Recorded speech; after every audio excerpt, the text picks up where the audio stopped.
go, chapter 4, lesson number 12. This is the review lesson for differential equations. Woo! We have made it to the end. So, just like all the other review lessons, this is just a quick recap of all the key points from each of the lessons.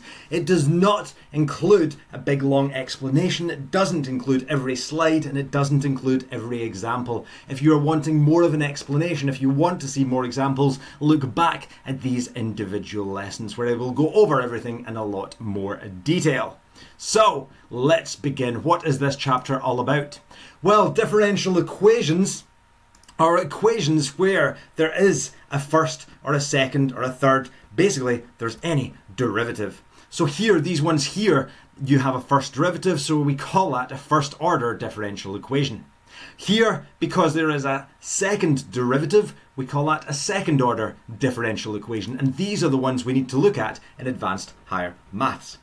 We looked, first of all, at separating the variable. These are where you can take the x's to one side, y's to the other, and then you integrate to get back to your general or particular solution. We then looked at first order differential equations where you can't separate the variables and what you do in that case. And then we looked at second order differential equations and how you would solve them. So a quick recap. First of all, separating the variables. As I said, you take x's to one side, y's to the other, and then you integrate. For example, here, if you're given dy by dx equals x squared over y, we can see it's an equation. There's a dy by dx, so it's a first order differential equation. First order because it's got the first derivative. One way of solving that, if you cross multiply, you see that you can take the y's to one side and the x's to the other. If you do that, well, you can then integrate. Woo! Integrate both sides and you get back to a half y squared equals a third x cubed plus c. You have an answer there with fractions. Nobody likes fractions. If you get rid of the fractions, you can do that by multiplying every term by 6. Doing that and you get 3y squared equals 2x cubed plus. And note, if you have a constant and you multiply it by 6, it's still just a constant. So you can leave that as plus c. And that will be your answer. Another example here, dy by dx equals 2 over sine y. Well, you can see here it's a differential equation. It's an equation with a derivative. It's the first derivative, so it's a first order. You can separate the variables by cross multiplying here. So multiply both sides by sine y, multiply both sides by dx, and this is what you get down to. You can separate the variables, and if you do that, then you integrate both sides. So integrate both sides, and you get negative cos y equals 2x plus c. And if you multiply through by -1, then you get the y term to be a positive y. That's generally how you would leave it. So you get cos y equals negative 2x. And note, if you multiply your constant by -1, it's still just a constant. You can be adding a positive or a negative number. It makes no difference. So leave that just as plus c. And you can rewrite that if you want to for this last line. We then looked at the log and exponential rules. Sometimes you have to apply these before you can solve your differential equation. These are the rules that we learned about in higher maths. If you have e to the power of something plus something, you can split that up. So it becomes e to the power of something times e to the power of something else. Log rules, if you have log base a of x plus log base a of y, you can multiply the x and the y together. So it's log base a of the product of both of these. If you are subtracting, well, don't multiply, you would divide. So it's log base a of x divided by y. And if you have log base a of x to the power of n, what do you do with the n? Whee! You can move that back down here. So it becomes n times log base a of x. That is your rules. We were applying them in examples such as this one, example 6, dy by dx equals y plus 2 over x plus 1. If you cross multiply, this is what you get down to.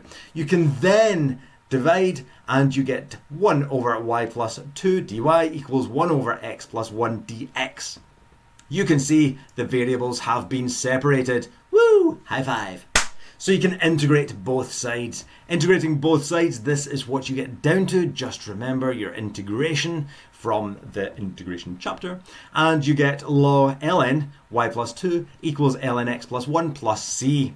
You need to get down to y equals. That's what you're really aiming for. So to get rid of ln, think about its inverse. Take the exponential of both sides. So e to the power of ln y plus 2 equals, and do the same on this side, e to the power of this right hand side. Think about these rules. Because you've got ln e to the power of something plus something, you can split that up. So it becomes e to the power of ln x plus 1 times e to the power of c.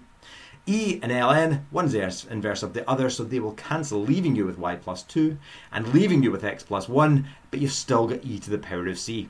If you take e to the power of just some constant, that stays as just some constant. So rather than writing e to the power of c, we can just write that as a constant. But don't use c, use another letter.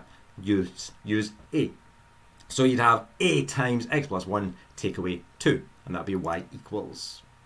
Once we're dealt with the general solution, we then went on to look at the particular solution. This is when you're given additional information, enough information that allows you to find out the value of the constant. Woo! And if you do that, you can replace c with whatever its value is. So, for example, y equals x plus c is a general solution, but if you knew the values of x and y, you could find c. If, for example, c worked out to be 5, well, the particular solution would be y equals x plus, and you'd replace c with that 5.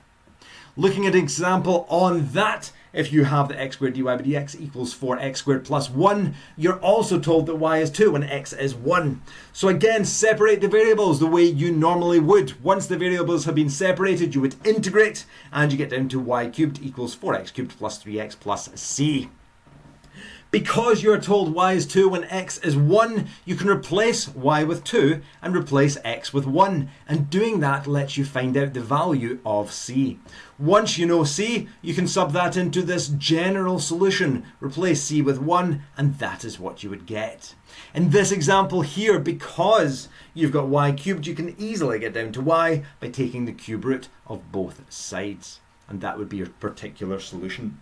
We then moved on to look at mathematical models. Ooh. And what does that mean? Well, a lot of the time you have to solve differential equations which come from worded problems. This amazing Disney story here is about the number of strands of bacteria present in a culture after T days of growth, and it's given by this differential equation. So right away you're thinking, oh, differential equation, do I need to solve? Yes, you need to solve. And the way you solve it is by separating the variables and getting down to your general solution. But once you have the general solution, again, you're given this additional information. And really what you're being asked for is how many strands are going to be present after 1 week.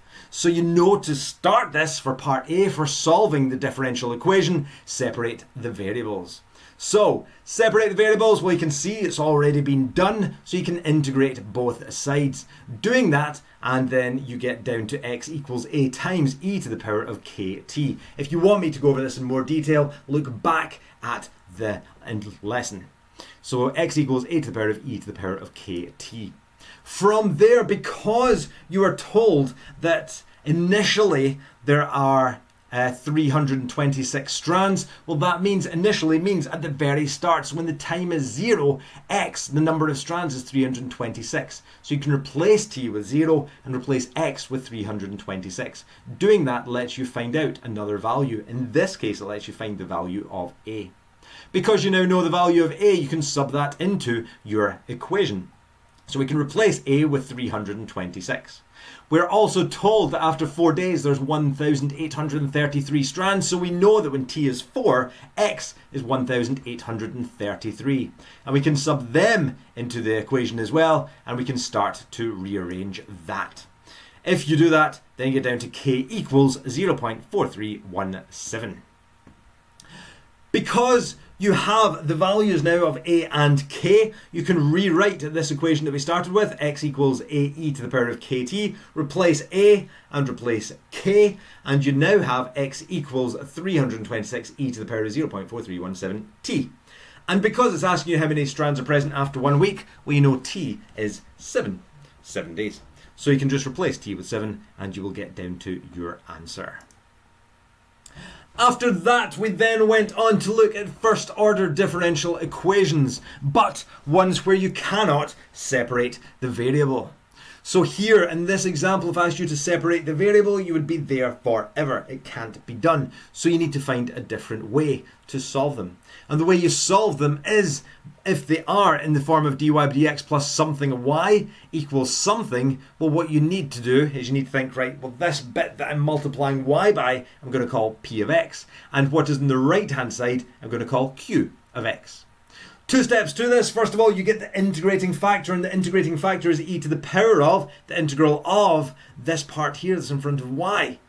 So you'd find that, and then once you've found that integrating factor, the integrating factor times y is equal to the integral of the integrating factor times q of x, which is the right-hand side.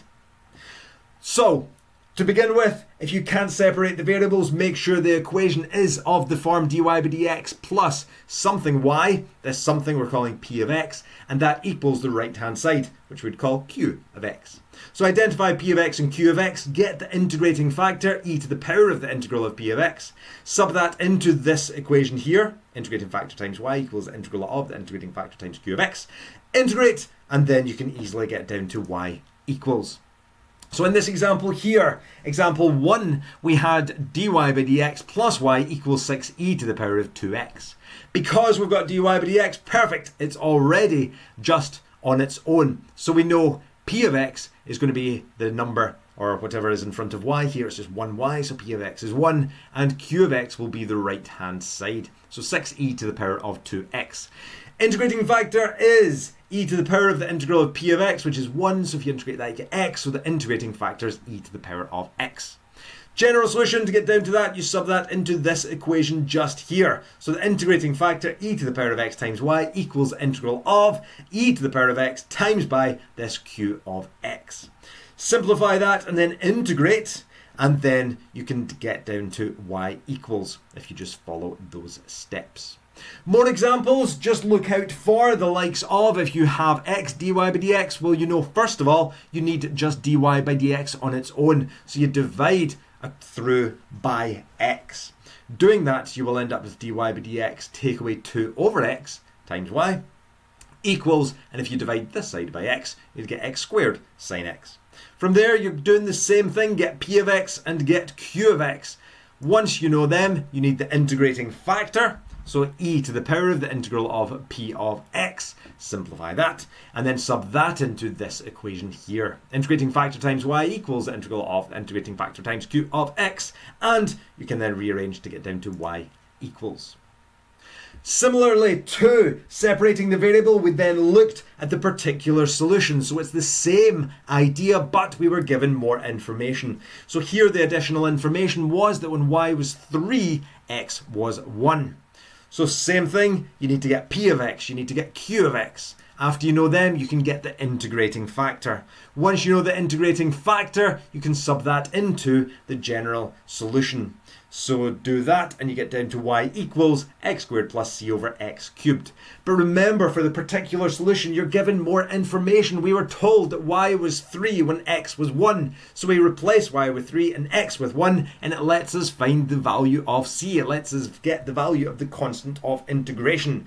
Once we know that, we can sub that into the general solution to get what is known as the particular solution.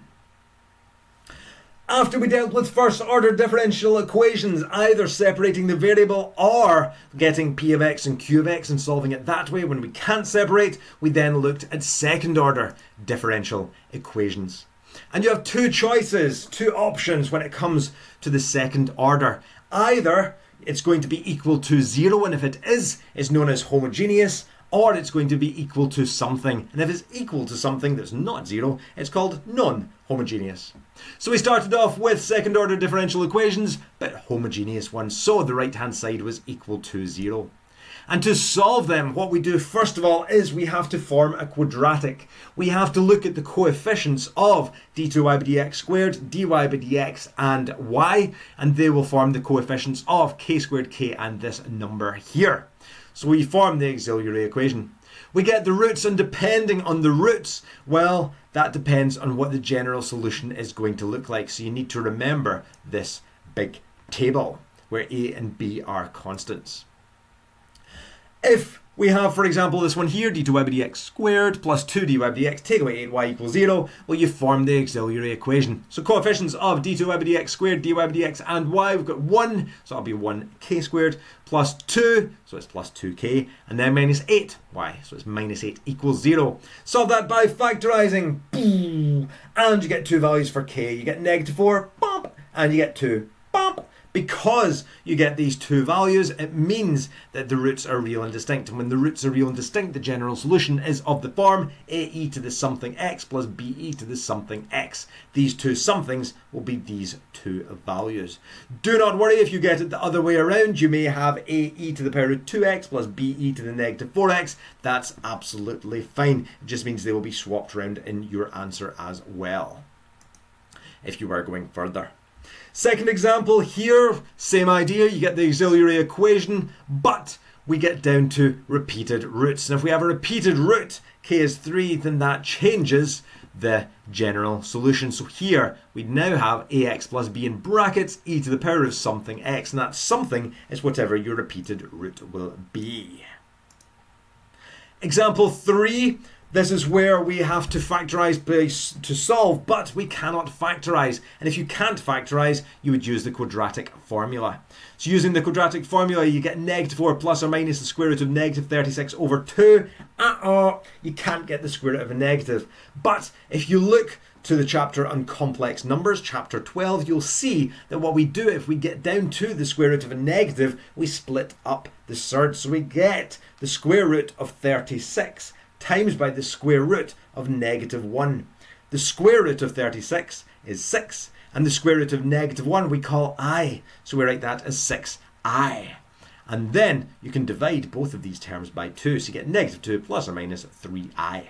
If it's in this form, then it means the roots are complex conjugates, and if you have complex conjugates, it means the general solution will be y equals e to the power of whatever the real part is, the bit without i's, times x. So here, because the real part's negative 2, you've got e to the power of negative 2x. And you have a sine something x plus b cos something x. And the two somethings are whatever the imaginary part would be, the coefficient of I. Here, because it's 3, you'd have sine 3x and cos 3x. And that would be the general solution. We then looked at the particular solution, so same idea, but again we were given that additional information. Here you can see that x is 0, y is 1, dy by dx is 5. You're following the same rules, auxiliary equation, we've got two roots. They are real and distinct. In that case, it means the general solution will look like that. That's the general solution, but then we have to deal with the additional information. So we're told x is 0, y is 1, so we can replace x with 0 and replace y with 1. Well, doing that, it doesn't let us find a or b, but it does give us this equation here. A plus b is 1. To find these values, we need another equation so we can solve simultaneous equations. And we have to use this information, dy by dx equals 5.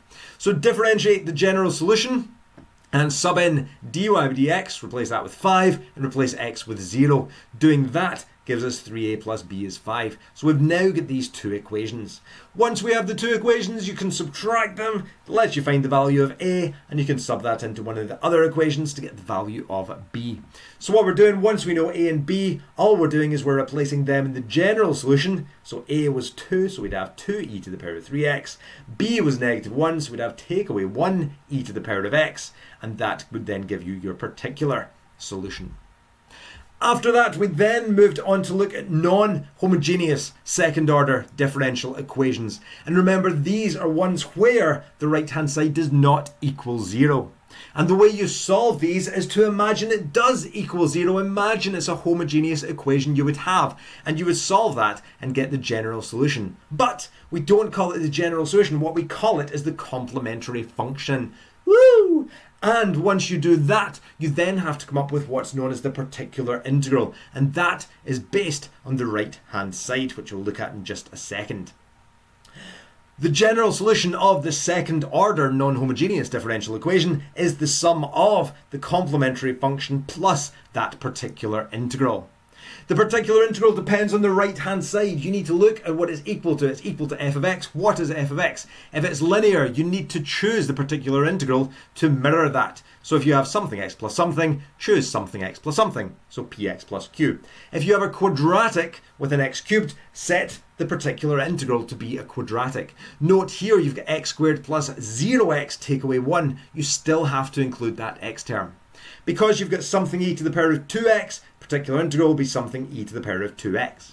Here you've got 2 sine x plus cos x, so your particular integral will be something sine x plus something cos x. And here, because you've got something sine 2x, well, you're going to set it as something sine 2x. But because you've got here 0 cos 2x, you would include that. So just remember, if sine or cos is included on the right-hand side, you need to include them both when you're taking the particular integral. And in each case, p, q, and r are just constants, which you will then determine. So an example of that, here you can see the right-hand side equals 4x plus 1. So to solve that, you do the same thing. Start off with the auxiliary equation. Solve that to get the roots. Because the roots here, you know they're real and distinct, the general solution will be ae to the power of 2x plus be to the power of negative x. But remember, it's not the general solution. We're calling it the complementary function.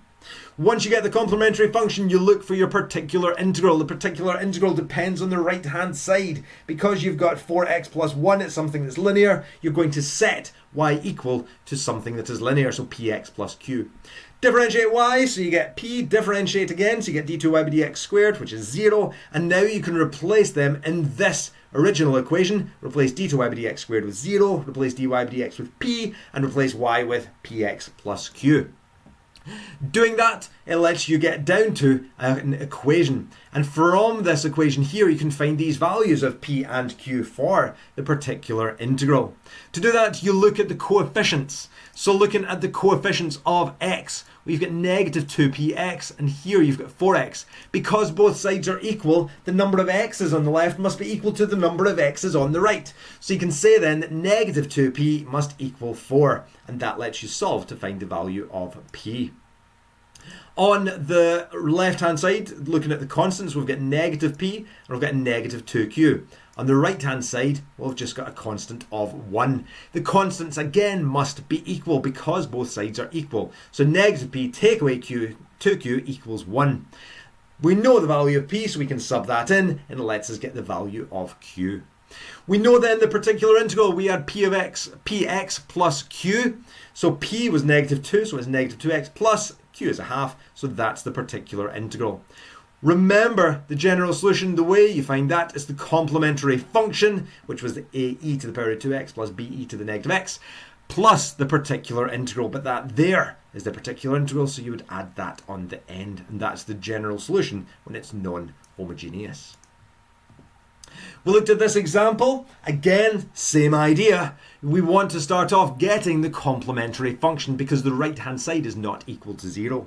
Here, k squared plus 16 equals 0. Subtract 16, we get the square root of negative 16 plus or minus. Again, because you have the square root of a negative number, you want to split that up. So it's the square root of 4 times the square root of negative 1. Square root of 4 is, square root of 16 is 4, and the square root of negative 1 is I. So we'd have 0 real parts plus or minus 4 imaginary parts. The roots therefore are complex conjugates. So you know you've got y equals e to the power of a real part times x, which is 0 times x, plus a sine, in this case 4x plus b cos 4x. And just simplify that because e to the power of 0 would just be 1, so that would just disappear. For the particular integral, because you've got e to the power of negative 2x, set that to be something e to the power of negative 2x. Differentiate, differentiate again, and you can sub them into the original equation. If you sub them in, well again you get down to this equation here. And if you equate the coefficients of e to the power of negative 2x, it lets you find the value of p. So here you've got 20p, and that must equal 1 because that's how many e to the power of negative 2x's you have. Equate the coefficients, you know the value of p, you can sub that into the particular integral, and then you can say, okay, so the general solution is the complementary function plus that particular integral, and that there would be your answer.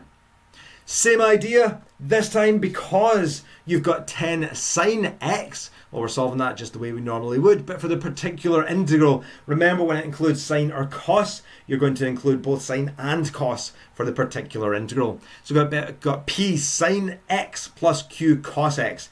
Differentiate, differentiate again, and sub them into the original equation. Replace d2y with dx squared with what it said on the last page. Do the same thing for dy by dx and do the same for y. After that, equate the coefficients. So look at how many sine x's you've got. You've got negative p sine x, so negative p, that's cos, ignore it, that's cos, ignore it. Here there's a sine x, which is 4q, so it'll be plus 4q. This is a sine x, so that's plus 3p. Take all these coefficients of sine x, and on over here we've got a coefficient of 10 sine x, so set that equal to 10. That gives you an equation. Do the same with cos x. So there's cos x, and there is cos x. Take the coefficients over on the right-hand side. We've got 0 cos x. So all of those must equal 0 when you add them together. Again, you get an equation. You get two equations. You can solve them, simultaneous equations, and you get p is 1, q is 2. So you know in the particular integral you can replace p and q. Once you know the particular integral, to get the general solution, you just add. Remember, that is just the sum of the complementary function plus the particular integral. Woo! And that's your answer. We then moved on to look at the particular solution, and remember that is when you are given additional information. So here we're told that x is 0, y is 2, and dy by dx equals 1. To solve it, you do it the exact same way. Get the complementary function because it's non-homogeneous. It does not equal 0. So, complementary function k squared minus 4k plus 4 equals 0. Factorize that and solve it. Because it's a repeated root, you know it's going to be of the form y equals ax plus b e to the power of px. P is this value that you found. Remember, k equals p, so that would be 2. So that there is the complementary function. For the particular integral, because you have e to the power of x, set that to be something e to the power of x. Differentiate, differentiate again, and then sub d2y by dx squared with what you found it to be. Sub dy by dx again with what you found it to be. Sub them all in, and you get down to something which lets you work out this value of p and q and r or whatever you have. Here it's p. Equate the coefficients. So p e to the power of x equals 1 e to the power of x, so p must equal 1. That means you have your particular integral. So the general solution, remember, it's the complementary function plus the particular integral. So that gives you ax plus b e to the power of 2x plus e to the power of x. Because we want to find the particular solution, well, we have to replace, first of all, x with 0 and y with 2. Doing that for this general solution, that is what you get. It lets us work out the value of b. But to get the value of a, we've got to look at dy by dx equals 1. So we have to differentiate this general solution. Differentiating that, well, we have to use the product rule because we've got something in terms of x times something in terms of x. So ax plus b is going to be u. Differentiate that, you get a. V would be e to the power of 2x. Differentiate that to e to the power of 2x. And differentiate e to the x, it stays as e to the power of x. We know when x was 0, dy by dx equals 1, so replace x with 0, dy by dx equal 1, and you find the value of a. Which means then, if you go back to the general solution, all we're doing is replacing a and b with what we found them to be. So we'd have negative 2x plus 1 in brackets e to the power of 2x plus e to the power of x. And you can rewrite that if you want. Finally, the last lesson, we looked at the amended particular integral. What you'll often find is that the particular integral does not work. And it doesn't work when the particular integral that you're choosing already appears in the complementary function, which is why, for all the examples, I'm saying try this as a particular integral, because sometimes it will not work. Looking at this example here, if we want to get the general solution of this equation, I start off by getting the complementary function. The roots here are real and distinct, meaning this will be the complementary function. Looking at it, well, if I have to choose the particular integral, looking at the right-hand side, I've got something e to the power of x. So if I have something e to the power of x as a particular integral, it means it's not going to work. Differentiate that, differentiate again, and sub them into the original. Then it gives me 0p e to the power of x equals 2e to the power of x, which means that 0p must equal 2. But there's no number you can multiply 0 by to get to 2. It makes no sense. Confusing. So what you need to do is amend the particular integral. To do that, you multiply the particular integral by x. So instead of choosing pe to the power of x, we should choose px e to the power of x. Same thing, once you get the particular integral, you differentiate it. Using the product rule, you have to, because you've got something in terms of x times something in terms of x. Differentiate again, using the product rule, because again, something in terms of x times something in terms of x. Differentiate, this is what you get. You've got y, dy by dx, and d2y by dx squared. Sub them into the original equation, and from there you can work out this value of p. Because you know the value of p, you know the particular integral would be 1x e to the power of x. And again, the general solution would be y equals the complementary function plus that particular integral. And the final example that we looked at was this one here. So we had find the particular solution of the second order differential equation d2y by dx squared minus 6dy by dx plus 9y equals 4e to the power of 3x. And we were also told this information. Because the auxiliary equation, we solve that and find there is a repeated root. Well, that means then that we're going to have y equals ax plus b e to the power of something x. So that there will be the auxiliary equation, which we're solving to get the complementary function. Because the right-hand side is 4e to the power of 3x, we're going to choose a particular integral. If we choose something e to the power of 3x, it won't work, because if you multiply the brackets here, you've got something e to the power of 3x. So that doesn't work. Also, if you multiplied it out, you'd have something x e to the power of 3x. And the rule is really you'd multiply the particular integral by x. So if you try px e to the power of 3x, it still won't work. So you multiply by x again, which gives us a particular integral of px squared e to the power of 3x. Once you have that, you differentiate. Use the product rule because you've got something in terms of x times something in terms of x. So you have dy by dx. Differentiate that. Well, you can see here you've got a product, so use the product rule over there. And to differentiate this, use the product rule again. Just go to the side and differentiate that. d2y by dx squared will be u dash v plus uv dash plus, again, u dash v plus uv dash. Simplify that. You can then sub in d2y by dx squared, dy by dx, and y into the original equation. And if you do that, you should hopefully get something that's nice and simple, which you can solve to get the value of p. Again, you need to equate the coefficients. Look at the number of, in this case, e to the power of 3x is on the left. On the right-hand side, the number of e to the power of 3x is on the right would be the same. So you know 2p must equal 4. So we've got this value of p. Therefore, the particular integral, instead of px squared e to the power of 3x, you write that as 2x squared e to the power of 3x. The general solution, again, is the complementary function plus the particular integral. And a lot of the time, that would be your answer. But because we're wanting the particular solution, you can replace x with 0, y with 1, and when we get to it, dy by dx with negative 1. Start off taking that general solution, replace x with 0, y with 1, and that lets you find the value of b. Sometimes you'll get down to an equation, and then you'll move on and solve it by getting another equation. You're thinking simultaneous equations. Because you know the value of b, perfect. Move on. Differentiate that. Again, something in terms of x times something in terms of x, use a product rule. Something in terms of x times something in terms of x, use a product rule to get dy by dx. Because you have dy by dx, you can replace that with negative 1 and x with 0. You were told that in the question, and it just so happens that you can find the value of a. Once you know the values of a and b, you can go back to the general solution and replace both of these values of a and b with what they are.